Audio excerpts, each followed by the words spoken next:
direct contact with your flies throughout a drag-free drift. And all that's happened with the Euro nymphing or contact nymphing is that it's just become more and more refined.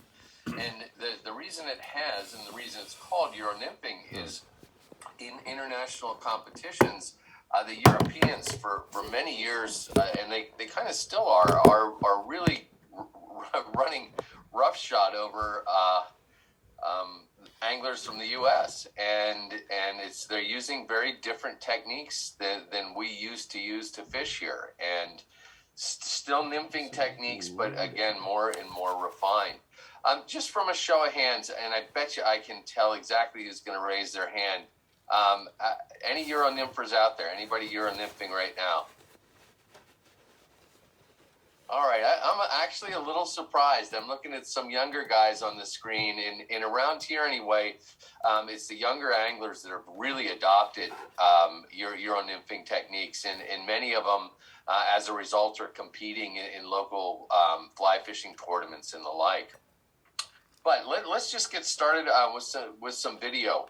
And it seems, this is going to seem way oversimplified, guys, but one of the real reasons for Euro nymphing is because of where trout like to locate in rivers. For, I'm going to say, close to 90% of their lives are spent within a foot of the bottom, just like this. And it's actually less than that.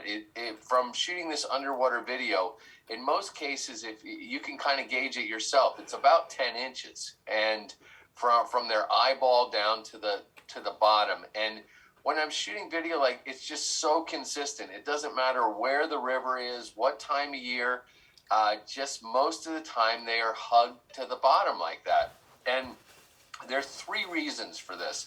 And all three are really important and worth thinking about when you're fishing. Number one is that they're down there because they're as far away from their natural predators as they can be. And almost all their predators are avian. They're birds, okay? Great blue herons, eagles, ospreys. Anything from above is their enemy and is a fish eater. But you also have to include things like mink, which eat a ton of trout. That's generally from up above, otters as well. And so they're really safest that down close to the bottom.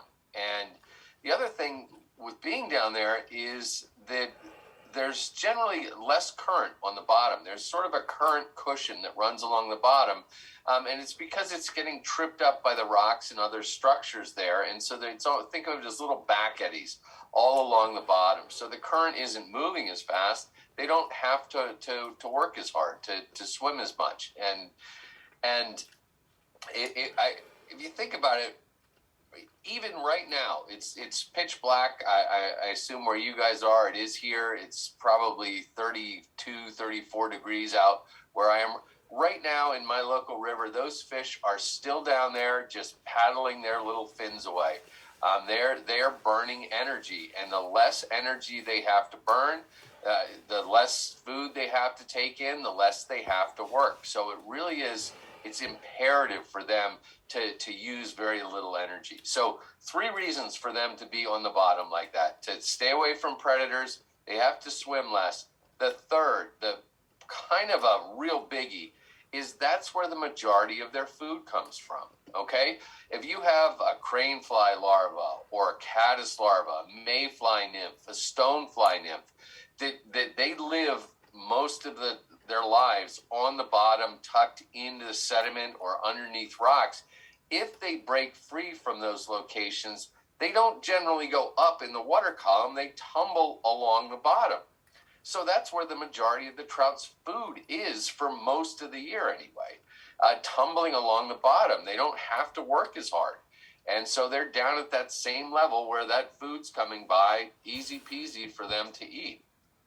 And so try to keep in mind that when you're fishing, particularly when you're Euro nymphing, that why the fish are down there and that they are. It's really remarkable how they stick to the bottom like that.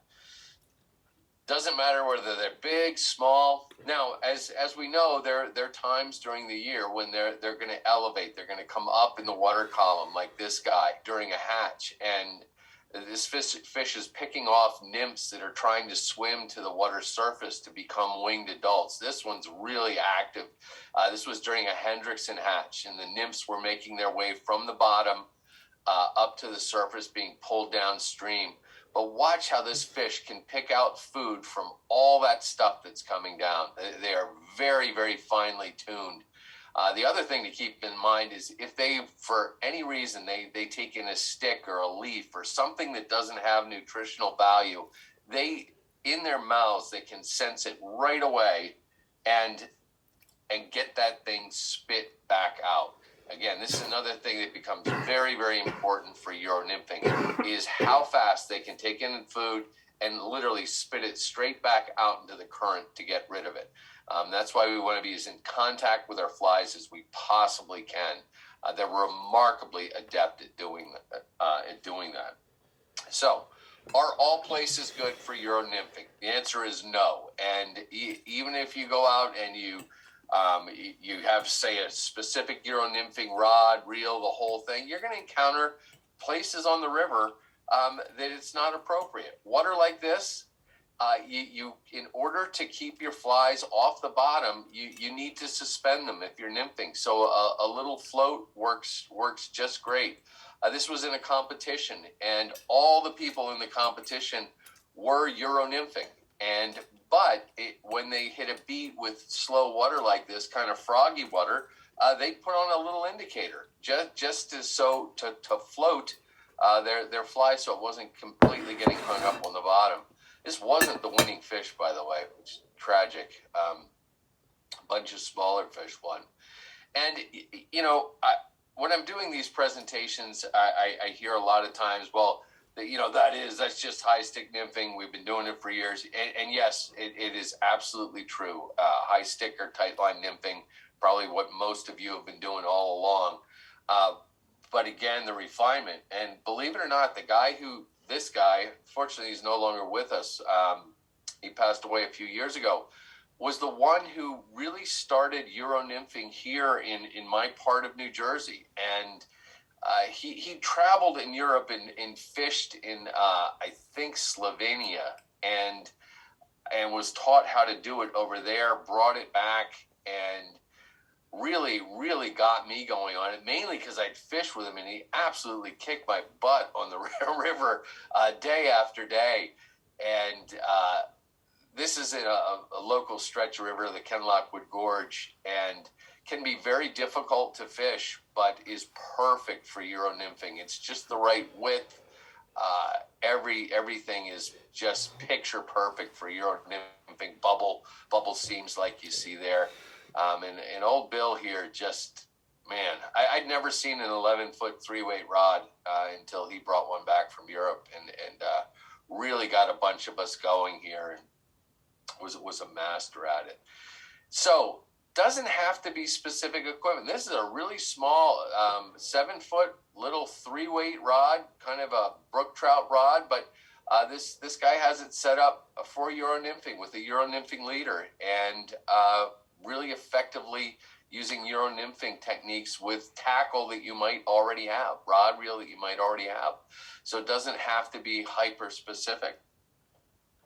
Anyway, Euro-nymphing water. What is good Euro-nymphing water? We've seen that frog water, you need to put an indicator on there so you're not truly Euro-nymphing. But water like this pocket water, boulder-strewn pocket water, it's so picture perfect. Euro-nymphing rods are generally longer, 10 to 11 and even longer, allowing you to reach out and literally have the fly right below the rod tip and almost trace your way around boulders like this that tend to hold fish. I'm not going to catch a fish here. I'm just telling you, just showing you kind of with the rod tip moving downstream, right above my fly, so I'm directly in contact with them. I'm just moving everything down with the current. Very basic high stick or Euro-nymphing techniques, and it works really, really well. It's a easy way to get a drag-free drift without having to worry about mends and everything else, and moving the flies during mends, for example. So we have a ton of water. It's probably why your nymphing has taken off so well here in the East. A lot of water like this, just boulder-strewn pocket water that can be really, really difficult to dissect if you're normal nymphing with an indicator. You can see there are little pockets and little seams everywhere that hold trout. They have little channels with food coming down. And if you have an indicator on there, trying to get a good drift with it is very, very hard. So easy to dissect. Long rods, you just plunk a heavy fly down in there, and it's probably the best way to fish things like this that are small areas that really need to be dissected.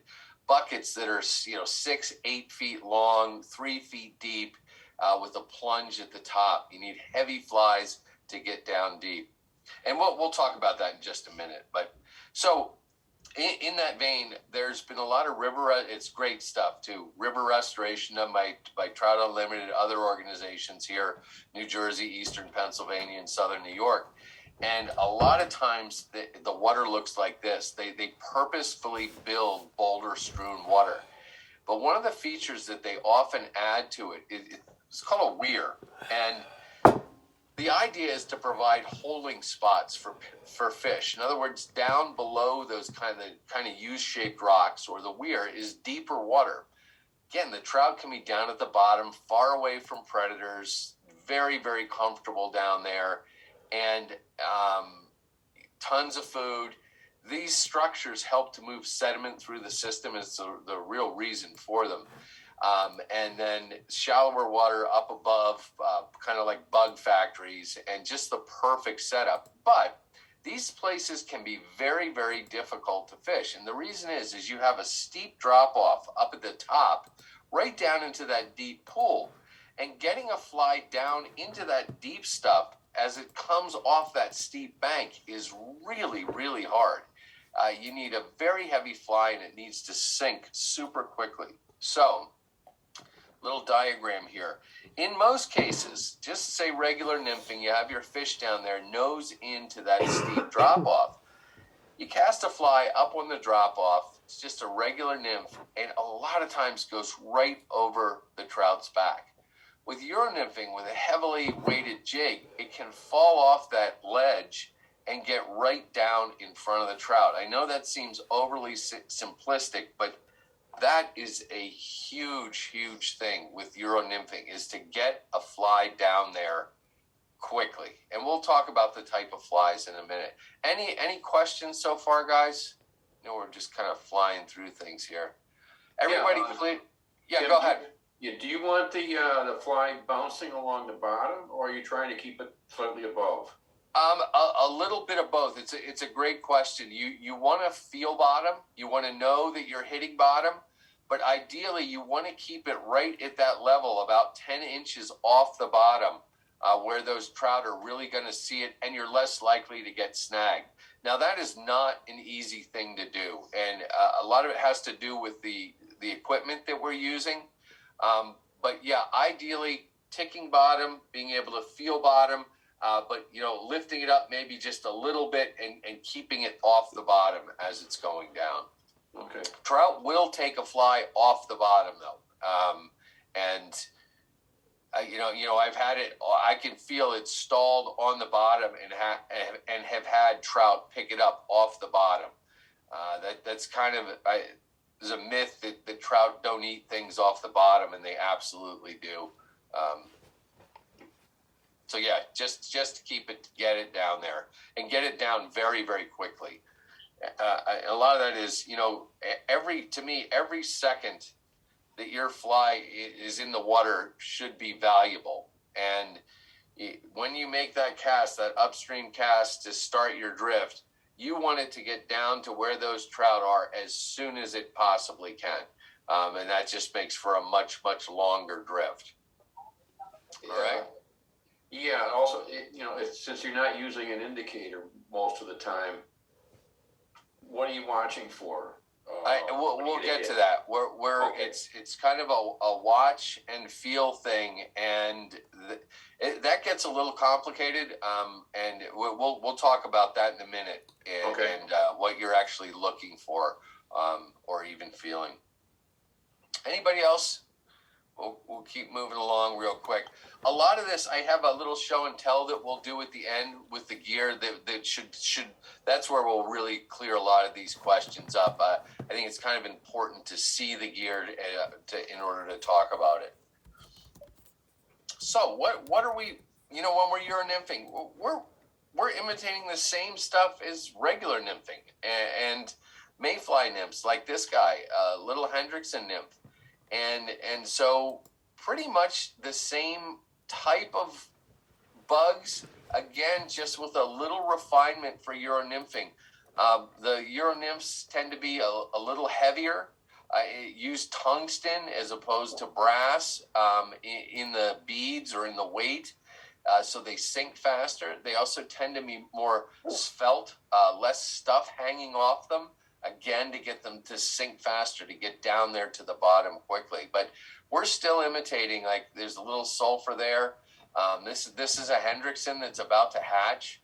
You can actually see the red eyes of the winged adult underneath, within that nymphal body. Kind of cool. But yeah, this is what mayfly nymphs look like on the bottom of the river. Most of the time, they're tucked underneath rocks.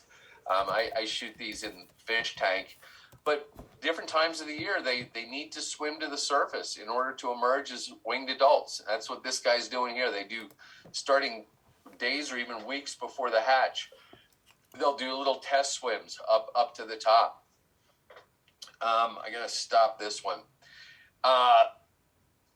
But before I go any further, this is footage that I tell people you cannot unsee this. Okay, so if you're a little queasy about different flies and classic fly fishing, you may want to look away just for a bit here. But I'm one of those guys. Ever since I was a little kid, I can't take anything.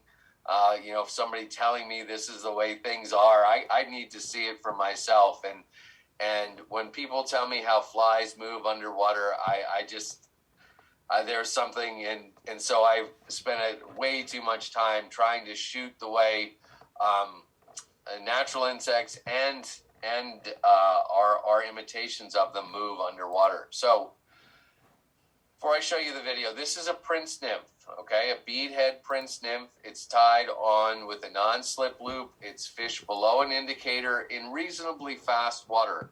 But this is the way this fly goes downstream. And I know that doesn't look like most of you who are fly tiers think a fly should go downstream, but it's the way most flies go downstream. And it makes perfect sense, guys. There's if you have a fly like this, and you've got the most of the mass in the J part of the hook, that's what's going to hang down. Even if you have a bead, it's going to want to hang vertically. Okay, so I know for me, when I'm tying that prince nymph in my tying vise, and I look at it and it's horizontal in my tying vise, I check out those nice little white wing pads and the tails and just imagine it tumbling downstream like this. It can't do that, okay? Physically, that just doesn't work that way. The good news here, though, is that the prince nymph, a beadhead prince, is countless trout over, literally generations. And so it does work that way. But the idea that our flies do this whole tumbling thing, maybe in rapids, in the fastest of fastest water, but most of the time they are vertical orientation because water pressure is really sucking them in. Okay. Well, nobody dropped off, so that's I guess I'm doing okay for now. I a few more things that you'll probably drop off for, but that's okay. Anyway, so my imitations. This is not truly a Euro nymph. It's a weighted nymph that works very well for me. This is definitely a Euro nymph. And for those of you guys that are unacquainted with these, they ride more with the hook point up. In other words, flip that fly over so its belly is up. This is called Lance Egan's Red Dart, one of the most productive Euro nymph style flies imaginable. None of the colors like the naturals, but little triggers. The red tail, excuse me, the pink ice stub collar, a little bit of, hackle fibers swept back to look like legs and gills, peacock curl with a little rib through it. It's just got all these things that are triggers for trout. And whether it's that they're hungry or they're curious or they just want to shoo that thing away from them, they look at it as an intruder maybe. And but very heavy. It's going to have lead-free wire wraps behind that heavy tungsten bead. Here's another one, Devin Olson, another competitive angler. This is called his blowtorch, and very, very common Euro jigs, if you will. Notice this one's got little hot spots, bright orange at the collar and tail. This is a friend of mine. It's called the Rumblebug, and again, bright collar, more natural-looking body.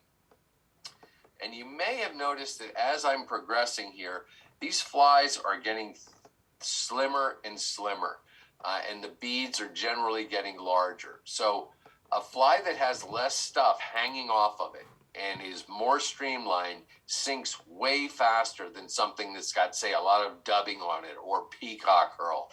And that's where you get into these flies, super slender. But if you notice, and this is a great fly, it's got a little bit of shimmer in there in that purple body.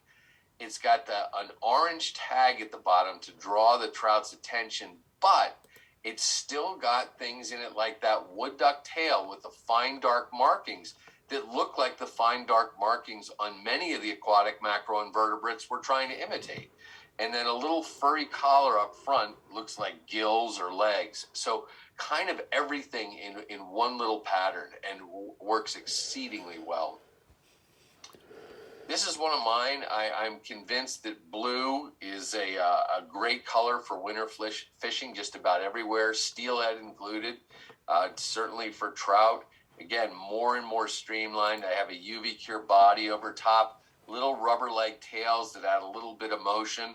I call this fly the Navy Diver. It's commercially available now through Falling Mill, and very effective fly. In that vein, you guys might have heard the term. It's a class of flies from, I believe, originally Spain, called a perdigon. And again, very, very streamlined on a jig hook, generally rides hook point up, but a little wood duck tail in there too for fine dark markings, plus a body sort of modeled between tan and yellow to really look like the color of a sulfur nymph in this case. I had a question. Yeah. What if it's your first time fly tying? What, I think he's trying to ask, like, what would you recommend tying? For first time fly tying, it's a great question. This fly, I can't believe I don't have a picture of one here. If you look it up online, it's called a Frenchy nymph, okay? And the Frenchy, it's like a pheasant tail nymph, which is a very, very common nymph from way, way back. But the Frenchy has got a lot of these triggers built in. It's not a hard fly to tie, has a lot of techniques if you're just learning fly tying that you can carry on and use on other patterns. If I had one fly to tell you to tie and to fish just about everywhere, it would be a size 14 Frenchy nymph. And you don't have to tie them on a fancy jig hook. You don't need a slotted tungsten bead, which we'll talk about in a minute. You can just use a regular brass bead. Super, super effective fly. And again, a great fly to learn fly tying techniques with. I have a video of one. If you Google search Frenchy, I think mine would come up, and it's Frenchyie.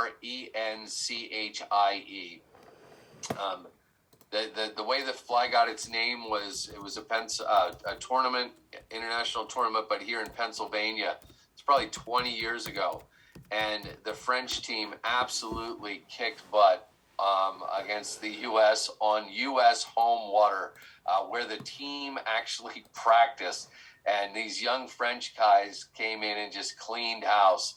And the story goes that at the banquet afterwards, they took their awards, and the French team were very, very generous and opened up their fly boxes so everybody could see what they had. And it was just box after box, and every single fly in every one of the French anglers looked exactly the same. It was just all Frenchies of, size 14, 16, and 18, all same color, everything. That's like all they used. And so it's been a very famous fly ever since. I love fishing them. Any other questions? We'll keep on moving. So they're called a perdigon is this class of fly. Sinks like a stone. Anyway, I was saying most of these Euro nymphs are tied on jig hooks, and we'll just go through this real quick for those of you who are unfamiliar with jig hooks and the way they ride. On the package, that shows how a jig hook generally rides. We'll talk about that in a minute, but with the hook point up, you can see that bend right behind the eye, and that's very important. What that's going to do is I like to get a hold of it with plunger style hackle pliers, but you use these slotted tungsten beads. There's a regular hole in the front, but a kind of a weird slot on the back. I like to get the bead, the small hole centered in my fingertips, run that through there. And you guys that tied along last spring with me have already seen this. Get it secured in the tying vise, and you just got to make sure that the right edge of the slot is up so that bead sits right behind the eye. A lot of times we're using lead-free wire excuse me, to add weight, get that fly down there faster. It also, with a little super glue between the bead and the wire wraps, just a little shot of super glue is going to help to lock those wire wraps in place and really, really stabilize the bead on the hook shank. You just kind of push it forward. It's going to set, allows you to tuck that nasty little tail in. Another thing, it adds taper to the fly, which is real nice. You want even Euro nymphs to have a nice natural taper to them. So that's basically a Euro jig that you find out about. Another insect we're imitating, caddis larva. Tons of it. Just about every river, year-round, these things are developing. Most of them hatch in the spring. Some hatch well into late fall. The October caddis, for example. Excuse me. But this is what they look like in their little caddis houses. Really amazing stuff that they can build these things out of pretty much their own spit, their saliva. It's almost like silk from a silkworm. And they use it to put sand grains together or pieces of leaf or sticks. And these little guys do all this. This is a granum caddis.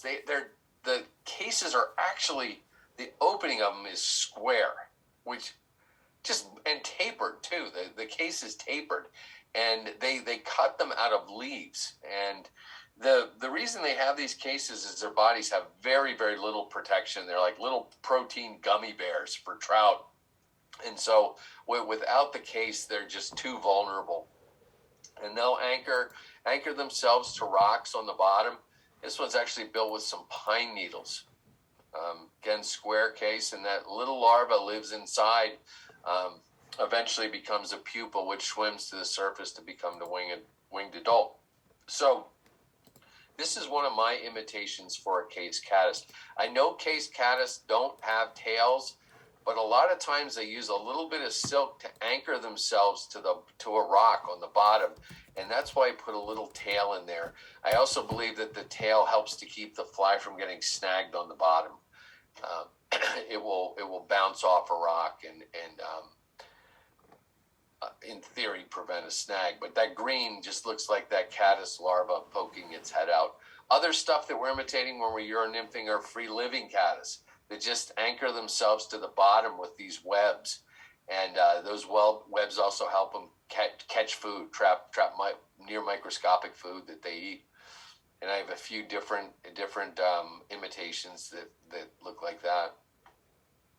Again, this is very heavy fly, tungsten bead, little bit of taper, looks like a lot of things. Could be that free-living caddis, could be crane fly larva, could be a scud, all sorts of things. But it's got triggers built in, super heavy, designed to get down quick where the trout are. Works.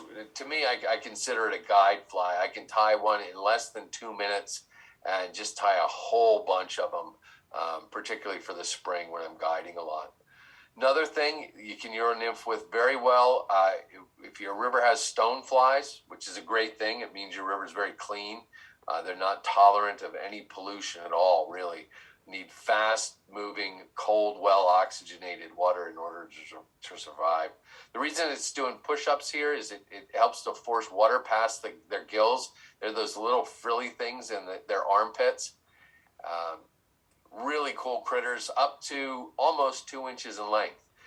From near microscopic when they're babies to real big. Something like a Pat's rubber legs. Not a traditional uronymph, but a very, very effective fly to euro or tight line nymph with. And just a great nymph pattern. I've modified one a little bit so rides more hook point up, has a little bit more motion and a longer extended body to look more like the naturals.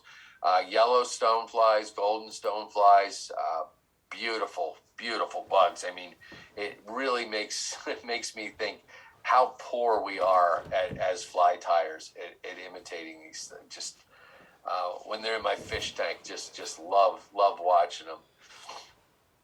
My original pattern that I used for many, many years before I started uronymphing was this guy. Great imitation. Once I started uronymphing and using tungsten beads and jig hooks, kind of modified it, have some rubber legs, just kind of gives you, it's almost like a watercolor painting of the bug, just an impression of the bug as opposed to a direct imitation. But this thing sinks like a stone, gets down to where the fish are, and they love it. It's another one that's commercially available. All right, here's a big one. Anybody want to chime in and tell me what that heinous looking critter is on the screen? And it is, to me, one of the most underutilized. Here's a nice close-up of it. I mean, there are a lot of people, you don't even read it in fly fishing books, what this is. But the more I do stream sampling, the more I find these things year-round in the stream and realize how important they are as a trout food source. It's crane fly larvae, okay? And crane flies, they when they hatch, they kind of look like giant mosquitoes, like a daddy long legs. I mean, that big. They're harmless though, but that's a crane fly. Long, skinny wings, big, long, daddy long leg type legs. Every river and stream has them, but as a larva, they are just these kind of almost slug-looking things that live particularly in woody debris on the stream bottom. A lot of them around here look like this, a gray color. And most of the time they're very, the word sessile, I believe. They don't move a whole lot, and up to almost 2 inches long and solid protein. And so for a trout, it's kind of the ultimate food source. And I'm going to ask one more question. Show of hands, anybody know what that fly is? Come on, you young guys, I know you've seen one of them. Oh my goodness. Wow. I mean, it's like a mop fly of some sort, yeah? Yes, it is a mop fly. And the mop fly gets a whole bunch of grief. But the fact of the matter is if you look at the shape of that thing and you look at the shape of crane fly larva, it's one of the closest matches in fly fishing that there is. The other thing that the mop fly has going for it is mops are designed to pick up water. That's the function of them. And so that mop material, unlike many other fly tying materials, is designed to absorb water. And because it absorbs water, it almost becomes one with the water. And so it's much more likely to have more movement than many other materials. And those two things, the fact that it looks like a crane fly larva and it acts like a crane fly larva, make it extremely important. And the poor mop fly gets bashed in the press all the time, but to me, it is one of the closest imitations to a natural that you can possibly get. I guided here today, and I ran through a bunch of gear with the guy. We tried Frenchies, we tried squirmy wormies. All they wanted today were mop flies. That's we caught probably 9-10 fish. Every single one was on a gray or a green mop fly. So I've been recently seining here. They're in the river and active pretty much year round. Is the gray the important color there, Tim? I like the gray because it closely matches the naturals here, but we have guys in competitions and stuff that are, they're like pinks and purples and chartreuse, and all of them seem to work. I'm not sure that it's the color as much as it is the overall profile and the motion of it. And so I kind of, that particular mop, because it's just, it's the mop fiber, and I just have some rabbit fur around the collar. I did a tying video of it and called it the kinder, gentler mop, because a lot of guys tie these things that just look hellacious, pink with a wild ice dub collar and a big black tungsten bead. And so mine's just a tamed down version. And actually that's what I was using today, a very, very tamed down version. But olives, browns, grays all work really, really well. Cream is another great color for mop flies. I think that might look more like a, kind of a maggoty type thing in the cream. But yeah, don't hate on the mop. It's, as a guide, it can be a day saver, really and truly. And again, it's something that trout naturally eat. The other thing, and a lot of people don't know this, is crane fly larvae can flatten out their rear segments and actually swim like eels. That was very hard footage to get, by the way. Anyway, another version of it. I tie with rabbit fur, tie it on a jig hook. I use a little mono loop so that rabbit fur, natural rabbit fur, doesn't get caught. But I trim the hide down so you kind of see some natural segmentation. And this has been almost as effective for me as a mop. If you have an aversion to an actual mop fly. And again, I do have a tying video of this one too. It's called Swimming Crane Fly Larva. And you can dead drift it. You can pull it across the stream. And one of my favorite Euro jigs. Okay. And I promise, guys, we're really going to get to Euro nymphing as a technique soon. But the other thing is many so much of a trout's diet is small stuff, teeny, like midge larvae. It's what they subsist on for most of the year. And people go, wow, how can a big trout live on something, a size 28, little teeny nymph like that? It's kind of like, honestly, it's like big whales they're eating krill or plankton. They just eat them literally by the millions, and the stuff is available year round. So small flies, great to use for Euro nymphing. The problem is getting them down to where the fish are, and that's I'll show you in just a minute. Excuse me a minute. What? Uh-oh. Sorry about that.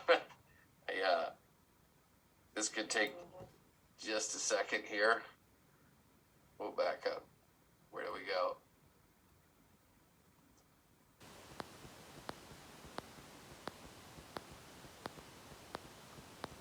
different program though, Joan.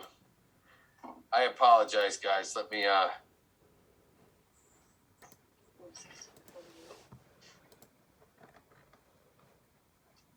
still here. Questions?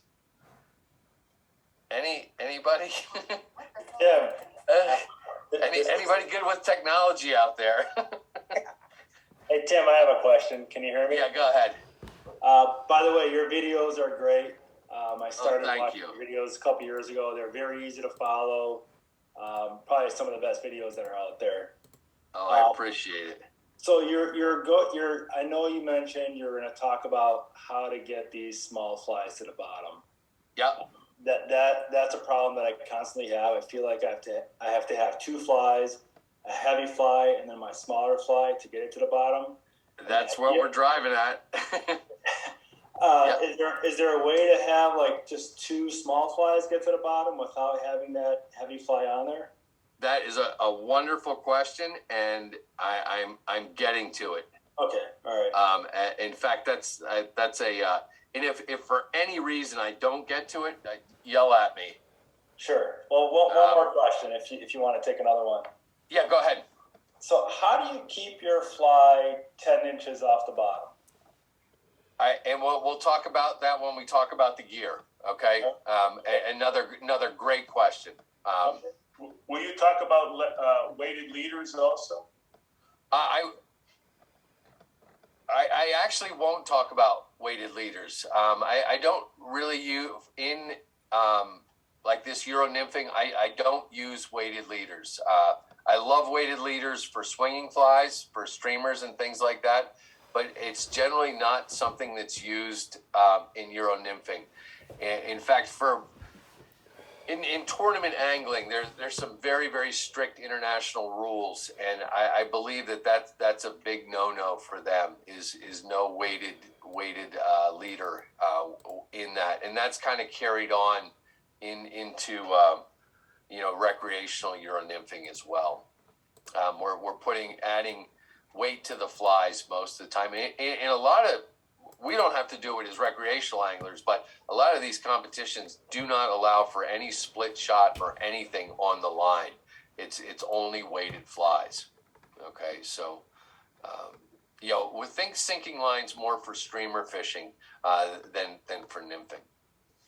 There are a few exceptions, but so with these little flies, the fish love to eat them, particularly in the wintertime. They get on midges, or at fall, they get on eggs. Rainbows in particular just love eggs. Our brown trout here just got done spawning. In fact, they look, we caught a few today, they look like snakes. They're just totally spawned out. But the rainbows, over the last month have been eating the brown trout eggs.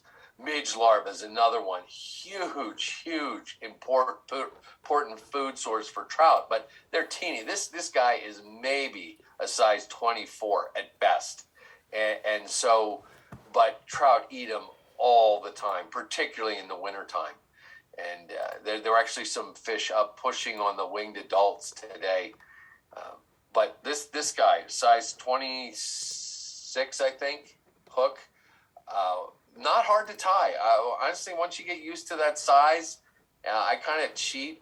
It's just yellow thread with a little copper wire, and I'll use brown magic marker on the yellow thread, take a few wraps with it, finish the head off. Once you get the hook and the tying vise, you're okay. Now, if I'm trying to feed 6 or 7X through that eye with cold hands, that's a different story. But other ones, this is a red and black from out west, a great tailwater fly. I kind of extended it a little to look more like the larva around here, but same theme. I want you to, first of all, check out the tail, but check out the size of this fly. Okay, I think that's a 26 or a 28, little baby caddis larva. But look at the size of the fish.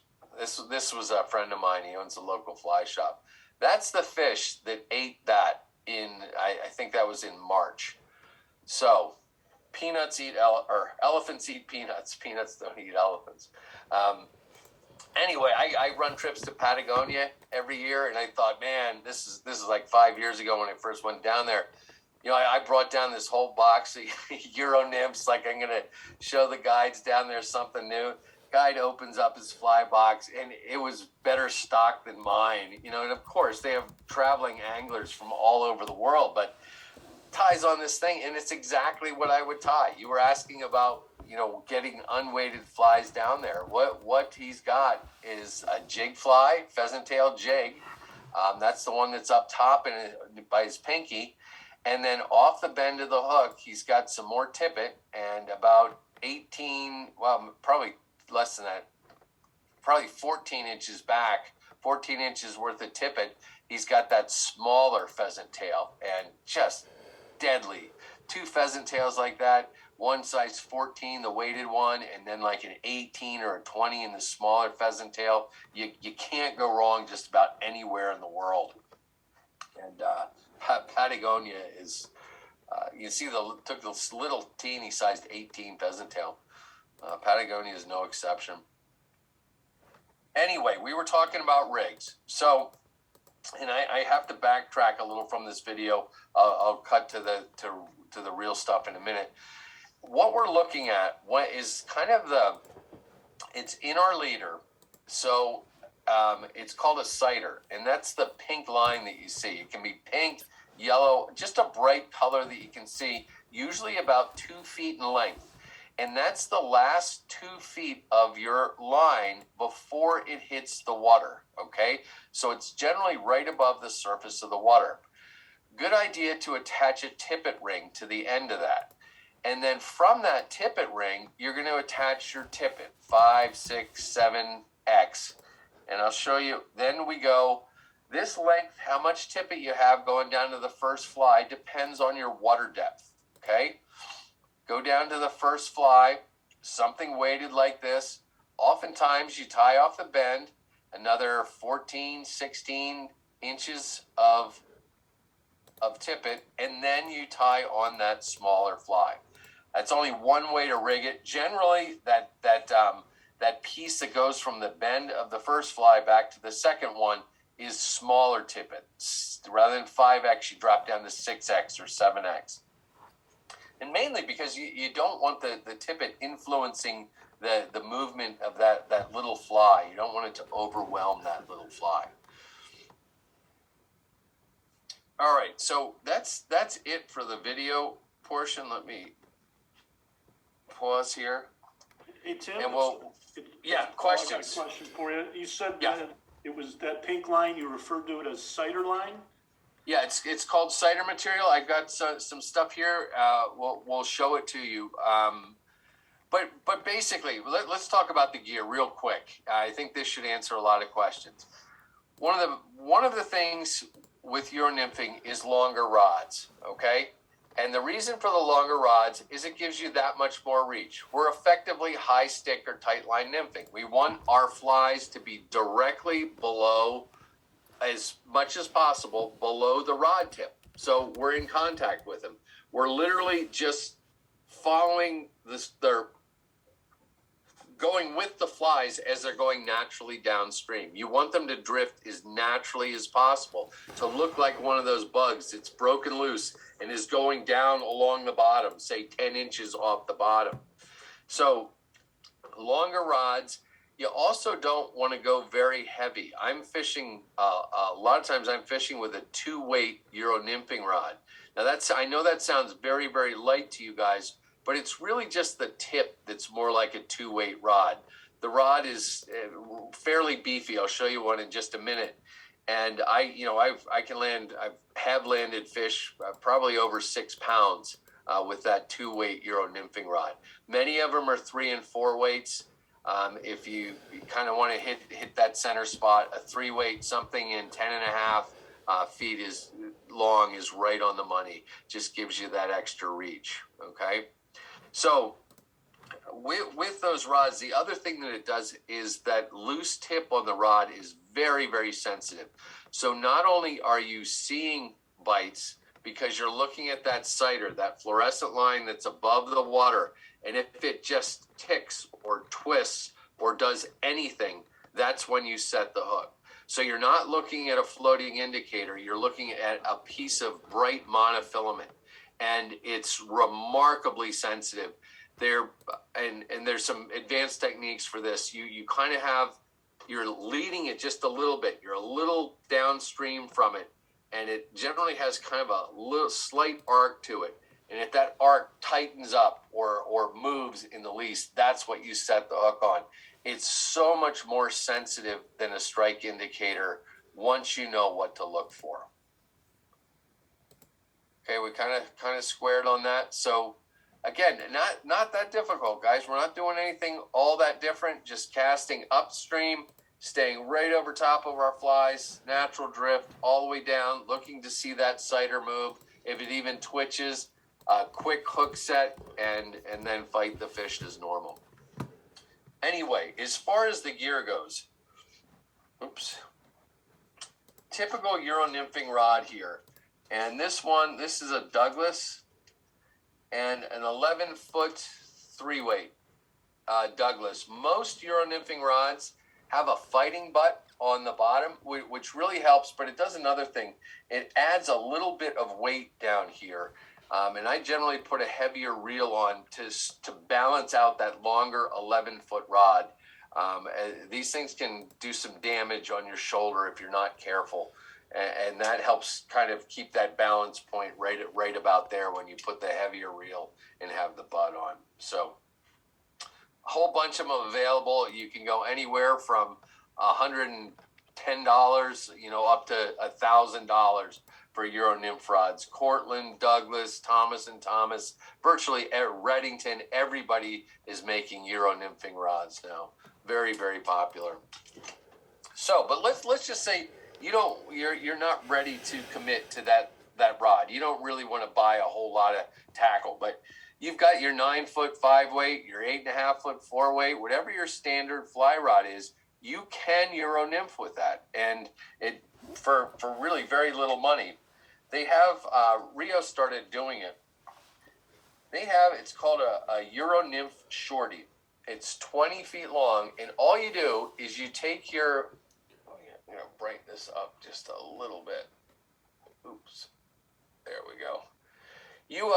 You just take your leader off, okay? And hopefully you have a loop on the end of your fly line. Your weight forward fly line. You attach one of these, and you can see it's very, very slender line. And that's what Euro nymph line is. And this is the only thing that is this and your leader are the only thing that are gonna be outside of your reel. It's going to run up your rod, and then it's going to attach to a Euro leader. And this allows you to really get into Euro nymphing without getting that extra rod. You're just using your regular rod, but changing the line. Or you can have a spare spool that has a dedicated Euro nymphing line on it. All it is flat, very thin line, really teeny diameter. And the idea there is we're not using the weight of the line to cast. And you want as light of line between the guides as possible. So there is no line sag between the guides. That's why they have this stuff that's so thin. And again, less sag, and you're more in contact with your flies, the better that sighter is going to move in to detect a strike. So one way in is the Euro nymphing shorty, or get the full fly lines. Rio makes them, Portland makes them, just very, very narrow coated fly line. On to the end of that, and this is probably the most important thing to do, is to get, these are about $11-12 a piece. They'll last you a long time. Euro nymphing leader. And if you start off with a 10 to 12 foot one, and this goes from 0x all the way down to 2x, and I don't know whether you can see it here, but there's a tippet ring at the end of it. That pink stuff is your sighter. That's the last 2 feet or so of this before you get down to the tippet ring. And again, tippet comes off of this, first fly, second fly, however you want to do it. And this will get you effectively Euro nymphing. That's even bag this. Just tie this onto or loop to loop it onto the end of your regular fly line, regular fly rod, and you are effectively Euro nymphing. Some heavily weighted flies on there, and you're good to go. You're not looking at your indicator anymore. You're looking at a sighter instead to detect takes. But what you'll quickly find out is that 11 to 12 foot, you actually want more, and bump up to a 14 foot that's even lighter. And as you become more and more accustomed, you want longer and longer leaders and lighter leaders as well. But I'd say start off with a 10 to 12 foot 0 to 2x, and then work your way up to the more technical Euro nymphing leaders. As far as tippet goes to attach to that, there's a lot of good ones. Almost everybody who's doing this is using fluorocarbon. It's denser. It doesn't show up as well. It's abrasion resistant because a lot of times we're hitting the bottom with these flies. So 5, 6x, and that's 4. But the Trout Hunter makes some great stuff. The Cortland is really, really good. It's very expensive, unfortunately. But 5, 6, 7x, very common. And if you really want to go, this stuff is hard to get, but 8 and 9x, and some of the European guys, I've never seen it, but I've heard tell that there's 14x that's available, which I don't know how you tie on a fly with that, but it is. I mean, it's as thin can be. Looks like there's a question from Justin. All right, I got one more before, and we'll get to it, Justin. The cider material, if you want to build your own, you can get it in spools. You can get it in lengths like this as well. So that covers the rig, and we'll talk about fly setup after Justin's question. Go ahead, Justin. So, Tim, you mentioned when you were setting up a Euro rig, you would often go with a heavier weight reel. If you were using the Euro Nymph shorty line on like a 9.5 foot 5 weight, would you also consider going up a weight with the reel, or would you fish with a? No, I just fish with a regular reel on that setup, and it's that extra. It's beyond 9.5 feet, like the 10 foot. That's where you're really going to start to, even if it's a very light, rod, you're going to feel that extra length pulling down on you, and you want to have a slightly heavier reel off the back.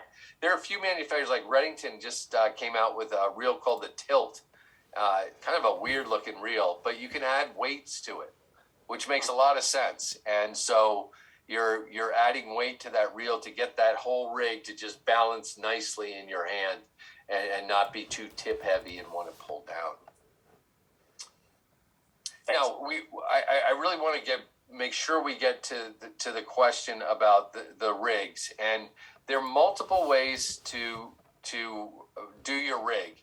And again, we talked about the sighter being just off the water surface, okay, and then tippet goes down to water depth. You want that tippet, just as in regular nymphing, to be about 1.5 times the water depth in order to allow for just a little bit of angle. And the idea is to drop that sighter down and you can see how far the bottom of the sighter is above the surface of the water. And if you're feeling that your fly tick bottom, that's the right spot. And that's how far you want that sighter off the bottom. If you're constantly getting hung up, rather than trim down your tippet to make it shorter, just hold that sighter a little higher above the bottom. And you cannot do this with an indicator, because a regular indicator, you have to be moving it up and down the whole time. And as you guys know, a lot of times you're going along, it's this deep, and then it drops down like this. And if you fish a run a couple of times, you'll know you hold your sighter up high for this part.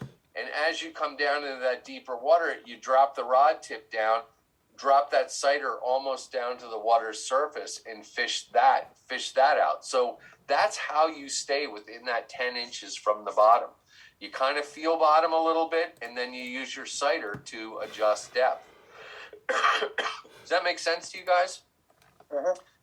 A little tip for you, I don't share this too much, but I have a mini pair of forceps they're hemostats, not forceps, that I have in my tackle bag with me. They're real teeny.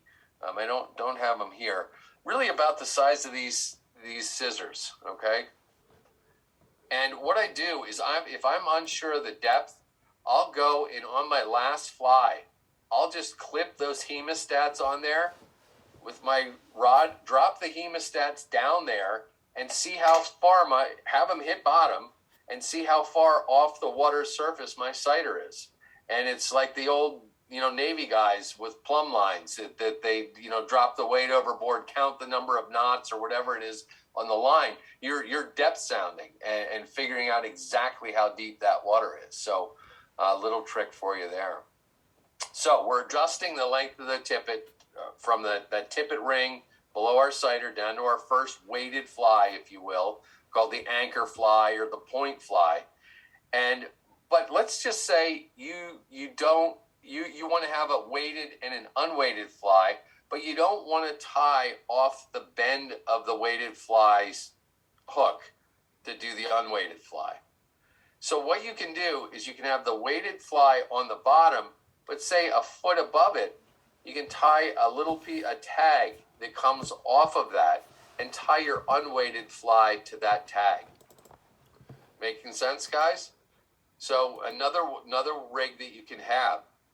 For me, I really like the idea of unweighted flies because these bugs that we're imitating are all neutrally buoyant. They don't have tungsten in them. They just kind of hover and move, And so love unweighted flies. But how do you do that with a Euro jig? It comes from bass fishing community. It's called drop shotting. And so what you do is you have a line that goes all the way down, and at the end, this is not legal in tournament fishing, in tournament fly fishing, but you have a split shot at the very end. And then you have tags, maybe 4 inches up, one's 4 inches up, and the other's another 10 inches up. And those 6-8 inch long tags each have weightless flies off of them.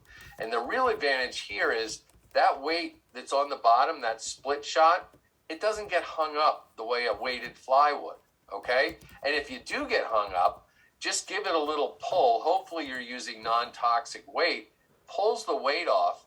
You come up, you've still got both your flies, and you just put another split shot on the bottom. And it also allows you to adjust weight really quickly to make sure you're getting down and ticking bottom, but not getting hung up too much.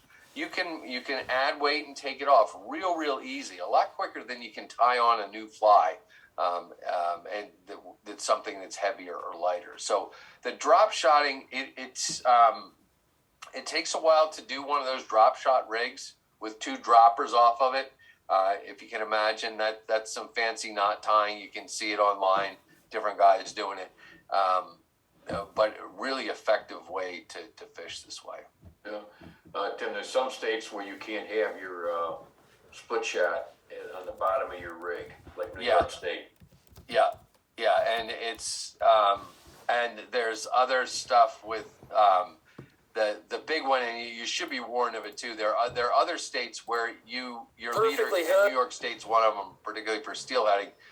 Your leader can only be a certain length, and so when I'm trout fishing here in New Jersey, my leader's 24 feet long. My fly line never sees the light of day when I'm Euro nymphing. It's all monofilament going from the reel all the way out to the flies. And that's because it's very, very light. It's direct contact to the flies. But it's not legal to do that in many areas, many watersheds. So you need to have, the leader can only be 12 feet, for example.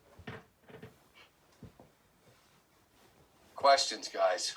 Are you making your own leaders for like a 24 footer?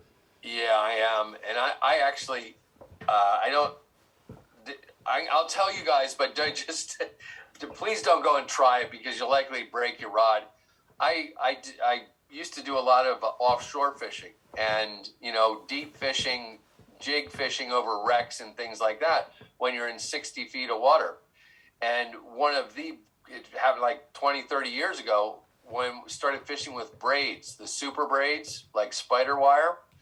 And the amount of feel that you have with spider wire when you're down 60 feet is so much more than you have with monofilament because of the stretch in the monofilament. And it's like a direct connection down 60 feet. And so have been using my trout leaders, Euro nymphing, that are spider wire, that are all the way through. 20-pound butt and then 10-pound spider wire. So I have no stretch leader going from my reel all the way down to my first fly. Now, the problem is, and it's why I would not recommend you doing this, it's so fine, it's very easy to tip wrap on your fly rod, that spider wire leader, and it's so strong, so thin. If it's wrapped, kind of behind your tip top, the way lines tend to do, and you set on a good sized fish, it's going to break the rod tip right off. But it just adds another level of sensitivity that I get more direct contact with my flies by using that braid. But yeah, kind of an advanced technique. Guys, I know that was a whole lot. There is a lot of good information online too, more about the technical aspects, particularly with how to make a drift, how to make a Euro nymph cast, because it's a little different. Tom Rosenbauer, the new fly fisher, have great shows. There's one with George Daniel from Pennsylvania that's just amazing in terms of covering the casts and what you're doing when you're actually on the stream fishing with this. You can learn just a ton of it. Tim, this is a little off the wall question, but I have a Tenkarta rod. Tenkara? Yeah, it sounds like there's some similarities between the two. There is, and again with a Tenkara, you're directly in contact with the flies. The problem with most Tenkara rods is that their tips are even lighter than a Euro nymphing rod tip. Okay, and they're really designed for much lighter flies, not heavy flies like we're using Euro nymphing. And some of these things, like in deeper, faster water, it's a full eighth inch tungsten bead on the front of a size 14 hook with 7-8 lead-free wire wraps behind it. So it's a bomb. I mean, and that'll put a heck of a bend all on its own in a Tenkara rod. But again, very similar in terms of the idea that you're directly above your fly and in contact with it. Kind of a reoccurrent theme from opposite sides of the globe, if you will. Hey, Tim, I saw a question from Gabriel. Gabriel, did you want to ask your question? Yeah, we saw that. I think we got that. What if it's your first time fly fishing? First time fly fishing? It's an interesting question, Gabriel. When I'm guiding and teaching new anglers, I'm actually teaching them Euro nymphing. Okay, this technique, and even with their regular rod, I'll put one of these Euro nymphing leaders on their rod and have them do that. And this is going to sound sacrilegious to a lot of you guys, but with this type of fishing, it's literally your flies are downstream, you pitch them upstream. Okay, there is no river runs through it, long overhead casting at all. And because you've taken that whole thing out of the equation, I can get people fishing and understanding what a natural drift looks like much easier with a Euro nymphing setup than I can, with overhead casts and looking at strike indicators and things like that. So Gabriel, if you can find someone who does the Euro nymphing, and just kind of watch what they're doing and follow along, it's a really, I don't want to say easy, but it's an easier way to get into fly fishing. And it's why so many younger people your age, that's how they get into it, is through Euro nymphing. They no interest in fly fishing at all before that. You get them Euro nymphing and it's off to the races. And guys your age are generally really, really good at it, mainly because of good eyes and good reflexes. And being able to look at that sighter and see the slightest little movement and then react to it with a quick hook set. So yeah, I'd say go for it, Euro nymphing wise, particularly if you can find someone to help you out. I got one more question. What Yeah. fly rod do you recommend for me, first timers? First timers, I wouldn't go with the Euro nymphing rod. I'd go with like a 9'5" weight. It's just a common rod. You can use it for Euro nymphing. You can use it for all sorts of fishing, from trout fishing to bass, bluegill. 9'5" weight, you'll have it for the rest of your life. And I would not go expensive. Orvis Clearwater is the new Clearwater is one of the best deals in fly fishing. And the other one, I just saw it. I just cast it. Is Douglas Outdoors. It's called an ERA, ERA, and they're rated $150. And for $150, it's wow, what a fly rod. Yeah, so 9'5" weight. Any other questions, guys? I know that was a whole lot of information thrown at you at one time, and there's still a ton more. Fortunately, with the internet and everything, great video instruction is available, and Orvis Learning Center has got a ton of it, and I'd urge you to go there. Tim, I have a quick question, a tying related question for you. I've seen some of these football shaped beads. I think they come in tungsten on the market, and I know aesthetically, they would look more akin to one of these stonefly nymphs. But have you used them, and if so, have you found they've been more productive, or is it just more aesthetics? It's more aesthetics on those, and they're off.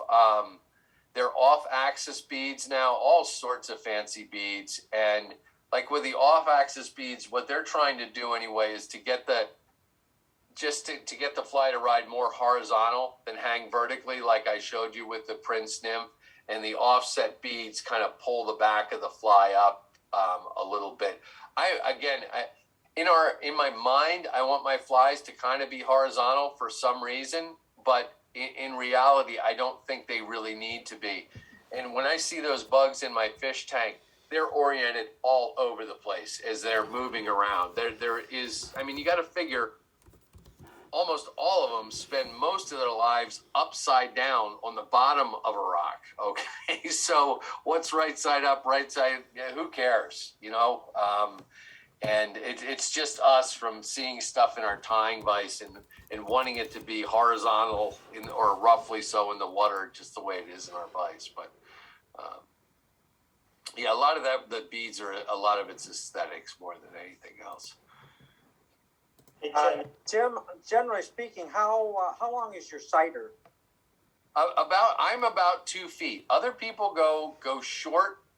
I like 2 feet because with it, I can cover a whole wide range of water depths, and it might be unique to this area. We have these pools that have deep drop-offs within the pool itself, and I have no problem if I know if my flies are going down into that deep drop-off, dropping, so my sighter, just the very tip of my sighter is sticking out of the water. Okay, the sighter is down in the water, so I can cover that range from where it's out of the water, drop down, and then just the very tip of it is sticking out. I'm going along like that, and then the water comes up again. I can raise it back up. But 2 feet is visually for me that's what's working now anyway. That might change. Some people like a real short sighter. They think that they can see movement better in the short sighter. Other people actually cut their sighter at its midpoint, say a foot up, tie blood knots in there, and leave the 2 tags of the blood knot sticking out like an inch. And so you have a little cross that's like this, and a very subtle take will actually rotate those 2 little tags, and that's how you discern a take. And so once you get into it, there are all sorts of fancy things you can do. They're actually sighters. I don't know whether you can see this. Looks like a little slinky.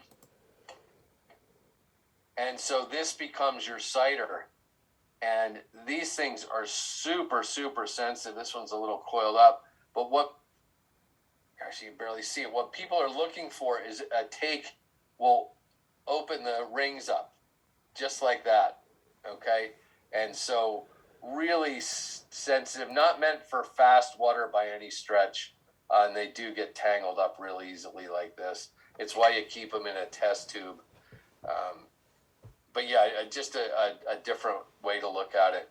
And if you're just starting out, guys, so you got that sighter, the sighter material, that bright material. Maybe you're having trouble seeing it. The glare isn't right. Don't be afraid. Take right in the sighter material. Put a strike indicator in there. Not that you're floating the strike indicator on the water's surface, but it's just a bigger thing to look at. And that's why I have these ultra minis that won't float anything, but I put them on my sighter when I can't see that really thin sighter material, or if I'm teaching somebody how to Euro nymph and they're having trouble seeing it. They work really well. Hey Tim, is there a big difference in performance and sensitivity between a 4-weight Euro rod and a 3-weight? Not really. It really depends on the manufacturer. I have a 3-weight.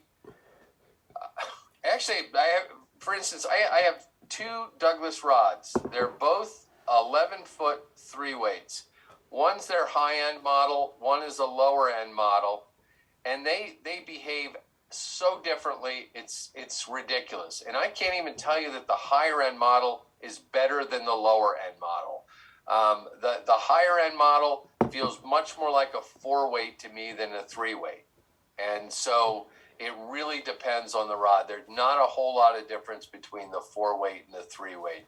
Between a 2-weight and a 4-weight, yeah, you can discern a lot of difference. Would you recommend that for somebody who has a 4-weight and wants to feel more sensitive? Yeah, and I'm going to give you a really specific rod because to me, one of the best values, again, in fly fishing, Cortland has 3 rods now available. One's called the Competition. One is called, I think it's called the Mark II, which is very expensive, about $800. But they're the Cortland Nymph. It's just called a Cortland Nymph. Their 2-weight rod is a serious piece of gear. And would you match that with a 2-weight reel, or would you go a little higher? No, I'd go a little larger. I'm not a huge fan of expensive reels, and so a Lamson liquid, and oversize it a little bit, like a size 3-4 Lamson liquid on that is the perfect setup. Okay. And that rod comes in right just below $300. And is this called a Cortland Nymph rod? Yeah, Cortland Nymph, and they make 2, 3, and 4-weight. And I got to fish a prototype of it about 4 years ago, and the guy who had the prototype was a Team US guy, Josh Miller from Pennsylvania, and he handed it to me. I fished with it for an hour, and he goes, "Do you want to know how much it costs?" And I'm like, "Josh, I really don't. I know this is $1,000 rod, and don't even tell me." And he goes, that rod, and back then when it first came out, it retailed for $250. And I said, "You got to be kidding me." I called Cortland and it said, as soon as that thing's commercially available, I got to have one. And I fish with it. I probably have 7 or 8 Euro nymphing rods, and that thing's in my hand at least 80% of the time. And is that an 11-foot rod? Yeah, 11. It's weird. It's 11.4, I think. Okay. Something like that. Don't quote me on that one, but yeah, the longest one they have in 2-weight.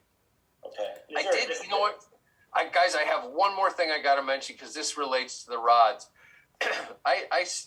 With the tippet, I was telling you 5, 6, 7, 8x. Okay, I know that seems really small, but the reason for the small tippet is Small tippet sinks a lot faster than heavier tippet because of its narrow diameter. Those heavy weighted flies on very light tippet sink super fast.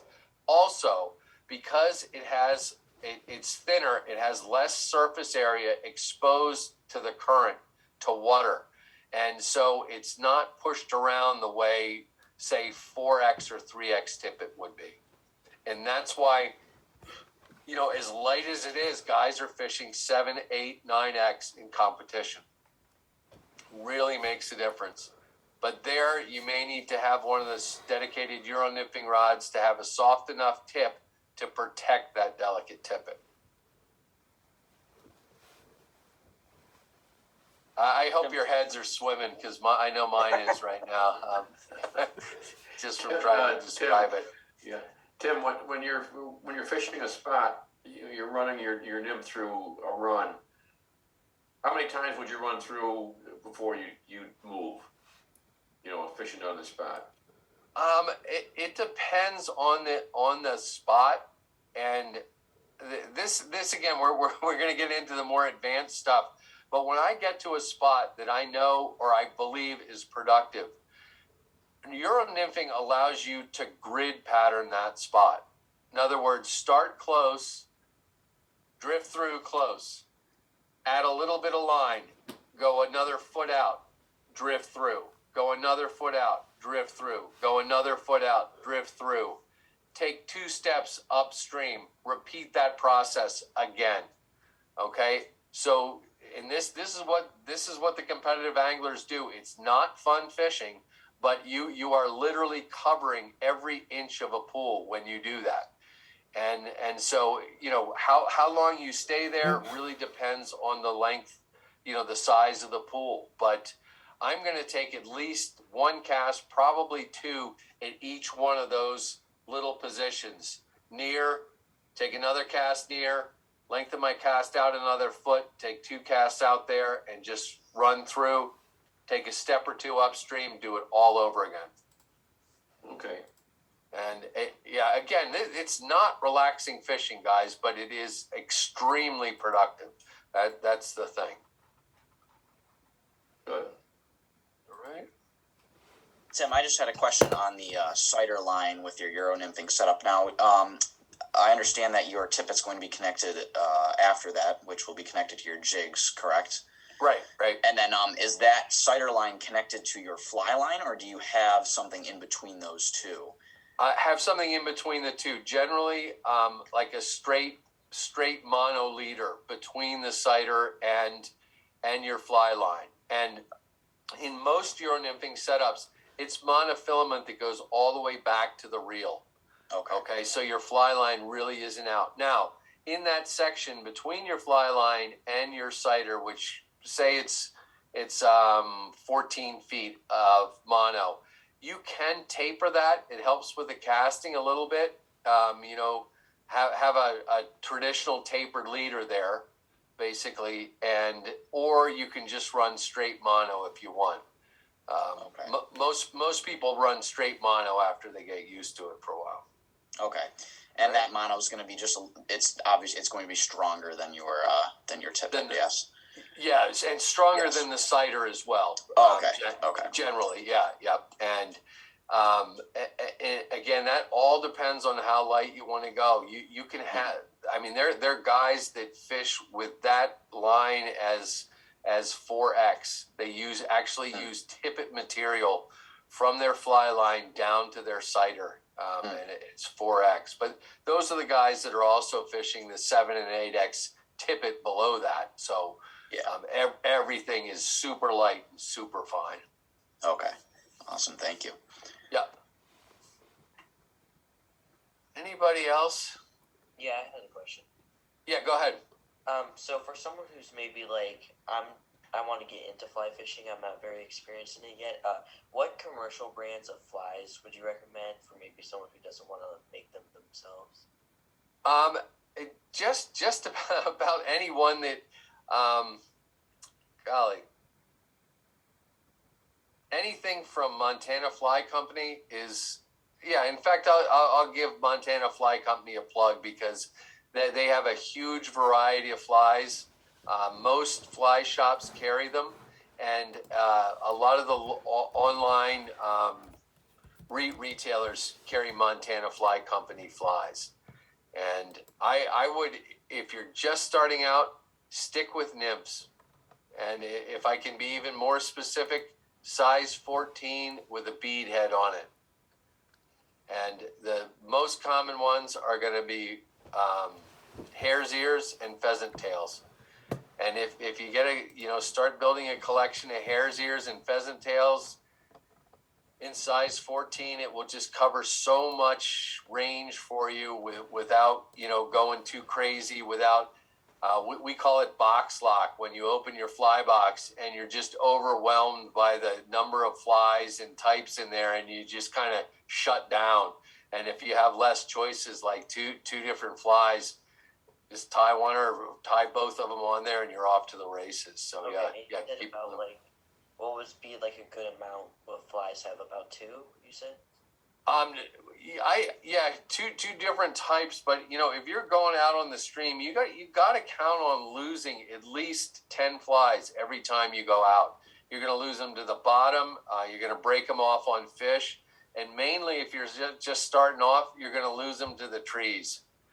And as I'm sure any of these gentlemen who have been fishing for a while will attest, it doesn't matter how good you are, you're going to put your flies in the tree on a cast. So you said earlier, I think that ones with tails on them would help prevent it from getting stuck on the bottom. Maybe it'd help bounce. yeah, and most flies have tails on them. So most of the both hare's ears and pheasant tail nymphs have tails on them, and it looks like the naturals. Plus, I do believe it helps to keep the fly from getting snagged.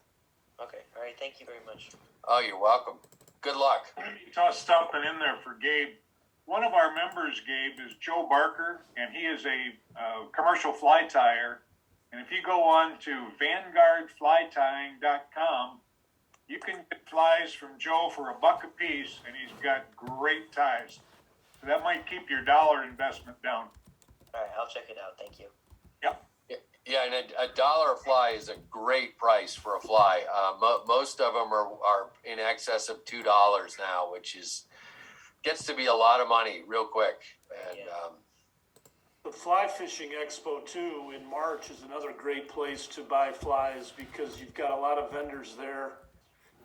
Joe Barker being one of them, he shares a booth with our chapter. So, Gabe, that's another opportunity maybe to pick up some flies inexpensively. yeah, the other thing you can do is just get down on your local stream. First of all, you can collect a lot of information, talking to people. Just asking them how they're doing, what are they using. Most fly fishermen are more than willing to tell you, and oftentimes they'll offer you flies. I do it all the time. I give away a ton of flies when I'm on the stream, and enjoy doing it too. So I like the idea of other people fishing my patterns, and so just talk to people. Alrighty, guys. I got one last question. Yeah. Do you nymph for steelhead and salmon? Yeah, I don't get to do it as much as I used to because I've really gotten into the spay casting, which is more swinging flies, and so I really enjoy swinging. But with you do have to modify these techniques in order to be legal, particularly the Great Lakes tribs. But there are a ton of guys who with like 5-weight Euro nymphing rods are just mugging steelhead. It is such an efficient way to nymph for steelhead in particular. It's ridiculous.